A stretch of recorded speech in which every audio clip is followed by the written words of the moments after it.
Hey everyone, Fangride here, and back with a brand new CTM map. Well, not really a brand new CTM map, but you know, a new map for me to play. Today, we're going to start a series on Austerity. This is a group map, kind of in the style of Pantheon, where each map maker made their own individual area. But this one was made actually on a server, and I helped to make it.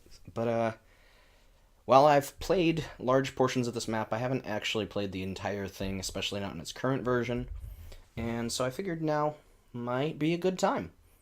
Probably going to be shorter episodes than the Lifeguard episodes, going to aim for 20 minutes or less. Probably going to just try to do one area per episode, and we'll go from there. So always be aware, jump in the center to escape. There's some free loot in this dispenser here. Jump in the center to escape. Use at least easy difficulty. Look at that. We weren't on easy. And I accidentally quit the game. Yay. Great start. Use at least easy difficulty. Let's make sure everything's right as well. Video settings. Good. Looks good. Looks good. Make sure auto jump is off. Awesome. Don't pick up, craft, or move ender chests. Find and complete the monument, don't leave the mount boundaries, and survive in any way you can think of. There's a nice book here. Welcome to Austerity, a 12-disc CTM map made by the CTM community. This map is made up of 12 areas, each made by different map makers, in a 31 by 31 by 31 box. So it's going to be pretty small. Don't expect an easy experience, though. This map was designed to give a single player quite the challenge. Good luck, CTM community. This map was headed up by Chipmunk, with help from all of us. I'll talk about who made each area as we get into them, though. This area is called Soggy Ascent, and was started by Witty Wish Cash. He got pretty busy during the creation of this area, though, and with some assistance from, I believe, Ty Plays Games and Chipmunk, this area got wrapped up. If I'm incorrect about who helped finish this area up, please let me know in the credits, or in the comments, and I'll fix my internal credits next next episode. A bunch more apples, some leather, some torches, a wooden sword to go along with our dark oak. Honestly, I'm not going to take that chest. There should be a spawner right there. Nice and short range, though, so we're going to take a moment and use this dark oak to make a bunch of nice stuff. Start off with a crafting bench right there. Make ourselves some armor.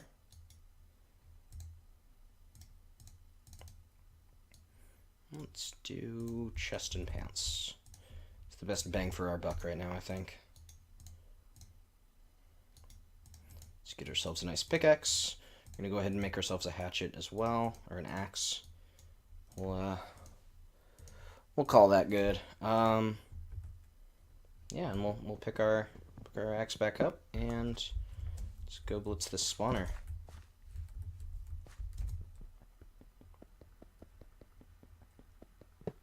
I actually didn't think that you could kill that one so effectively. That's good to know. Some more of those. I can actually finish off my armor set. Whoops. Should have thought about that. My bad. No biggie. Here's my helmet. There's my boots. Lovely. Look at us. We're feeling fancy already. And once we get a hold of some spider string, like we can in that room over there, we'll make ourselves a bow. In fact, you know what? Let's go ahead and do that right now. Blocks on the bar. Poke our way through this thing. This area basically functions in kind of two layers. It's got this big upper layer here, and then it's got a lower layer down below that has the record. This map is a record map, I might add. Oh my god, we're back on peaceful. That explains so much. That's annoying. Well, I feel dumb. But, I'll actually do some mob fighting now. Hopefully. Or not. Well, we'll do some mob fighting when we get down below. And when we get jumped on by a forest skelly over here. There we go. Everything's working as it's supposed to now. Look at that excitement. Yeah, this area basically functions in kind of two little layers. This is a trapped chest, 2 potions of poison, and a fake diamond chest plate. It has Curse of Blinding on it, but as you may notice, it has no armor value. So it's actually useless. That's the monument over there. It's a pretty cute trap. Anyway, now let's go ahead and get ourselves 3 pieces of string. And we shall make ourselves a bow. We have a single arrow, so it's not really all that useful, but, you know, it's nice to have to fill out the inventory and all that goodness. Man, I am just clicking so poorly today. That was just bad. I'm a little ashamed of that. Alright, let's get back into things. Okay, pick this lovely crafting bench up and head downstairs where the real danger awaits. A couple water guardians. They're not actual guardians, they're just zombies with guardian effects on their head. Unfortunately, there are real guardians in the water, so we do have to be cautious about that.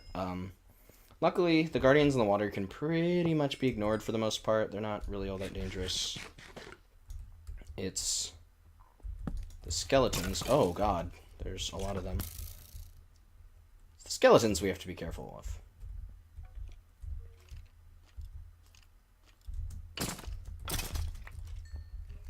Okay, got one. Those 2 are fighting each other, and will presumably be endlessly fighting each other, at least, well, until one dies. Look at that effectiveness. Okay. I feel like I'm cheating, so I'm gonna stop. Ouch.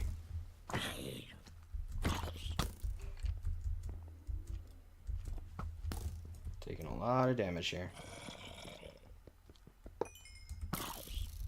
Thanks, friend. Oh, he's going after me. Oh, we are in a terrible spot. Look at that. Shot and killed so fast. So bad at this. Why? There we go. I was about to say, why can't I go up? Yeah, the skellies in there are super dangerous, and unfortunately I got pinged by a guardian. But, yeah. This opening is a pretty brutal start, and I'm fine with that. It's just now we have to, you know, continue to deal with the skeleton.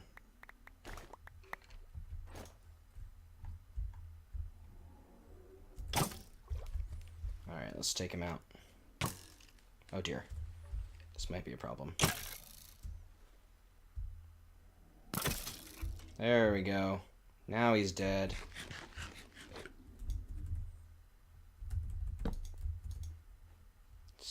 Yeah. There we go. Got that done before any zombies got to me. That's important.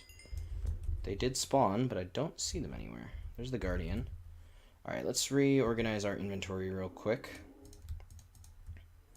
Get everything back to how it should be before we died brutally in a truly horrible fashion. Seriously, I should be much better at this game than I was there. I'll take it. I'll take it. It's a pretty packed little dungeon.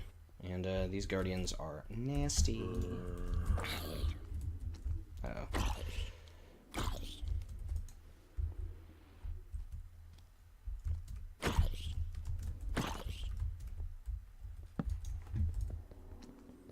Dealing with the guardians are very tough. They're challenging mobs. Oh god, we're gonna die again. Dude, if I died twice in the first dungeon, I would be pretty ashamed. That would just be bad. I should be much better at this game than that. Alright, here we go. This isn't trapped, so let's take 13. Let's down some more food here and make a run for the end of the dungeon. Or the start, I guess, of the dungeon. Never noticed how buggy guardian beams are. That's actually really interesting. They were like displaying above my head from the top, when they were very clearly coming from below. Interesting. Anyway, before we move on to the monument, I'm going to go ahead and pick up some coal. You know, it's a useful resource to have, crazily enough. We also have some access to cobblestone, so I'm going to go ahead and take that. As you can see with that bedrock that was right over here, the the confines of this map, we basically made a large number of bedrock cubes, and Chip set the map makers loose inside. Woody's area is a fairly small one compared to many of the others, but these aren't actually cobble. I forgot that. Woo, yay, kill me. There was a bow in that chest the entire time. There's a bow in that chest the entire time. Shame upon my family. Shame. Let's take some wood. Let's just take some wood and pretend that didn't happen. Yeah, that's the smart thing to do. None of this happened. I just happened to find a second bow somewhere in the distance, and yeah, that's how it worked. That's what happened. I did not spend my time crafting a bow. Never noticed that redstone torch up there. Alright, well, I've just completely ballsed up this area, so let's move into the next one. Soggy ascent to the austere monument. And this one was made by Brown Eye. Warning, due to 1.11.2 mechanics, fireworks hurt. They do, indeed. Check this out. Ow! I just cannot fathom why they did that. You know what, I'm going to put these poison pots here. I can always throw them at somebody. There's our beautiful 13.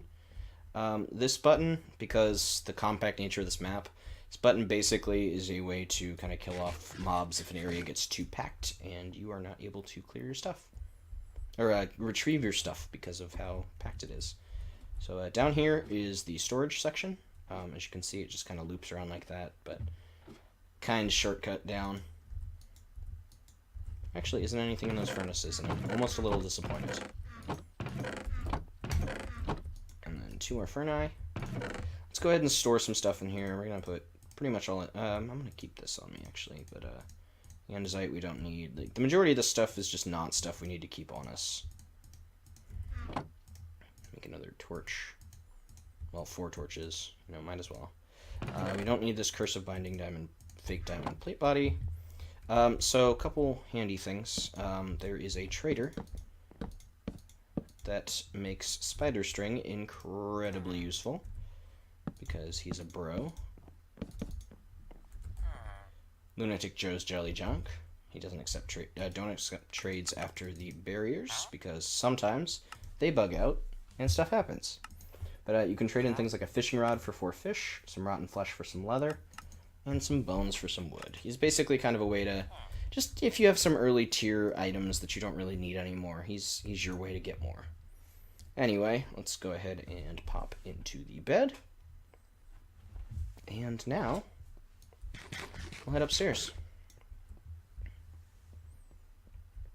So right over here is the teleport hub. And when I say teleport hub, I mean the teleporters to I2 and I3. As I mentioned, it's a pretty small map, 12 objectives. So, you know, there's not a ton of, like, location hopping you need to be doing. It's a nice compact map, very, very intentionally. Here you can see you need to go to Athenium of Torn Pages, Verdant Grotto, Magma Opus, and then Shrouded Ponds. Shrouded Ponds over there. Verdant Grotto's in there. Magma Opus is through there. And Athenium of Torn Pages is over here. But before we do anything else, let's go get the secret stuff. Because who doesn't love secret stuff? This one's fun. It's got a bunch of glass down there, so you kind of have to, like, dig your way through it. But you're underwater, so yay, slight bit of danger.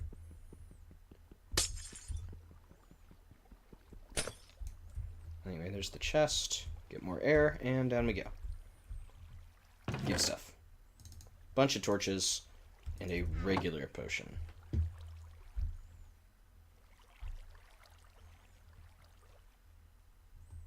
Lovely. Now let's have a peek at what's on this potion. Regular potion. Instant health 2, health boost for a minute and 15 seconds, but it also has sharpness 2 and fire aspect 1 on it. Apparently, it was brewed in the depths of hell. Interesting, interesting. As far as I'm aware, there's not any other hidden stuff in this intersection, but I could be totally wrong about that. Um, I just I don't remember ever seeing anything, and yeah, we'll take it. It's intersection 1, also known as the Brown Corp intersection. And yeah, I guess we'll go ahead and get ready to head into Athenium of Torn Pages. This one's probably going to be a pretty long area to go through, partially because I made it, and I make really long areas. I pretty much used every inch of available space that I had to make Athenium of Torn Pages. It's a library-themed area, and we're going to have a grand old time in there in the next episode, since we're already at pretty decent time. And like I said, I wanted to do pretty much one area per episode. So I will see you next time as we go after disc number 2, Cat, in my area, Athenium of Torn Pages. Thanks for watching. I'm Fangride, and I hope you enjoyed. Bye!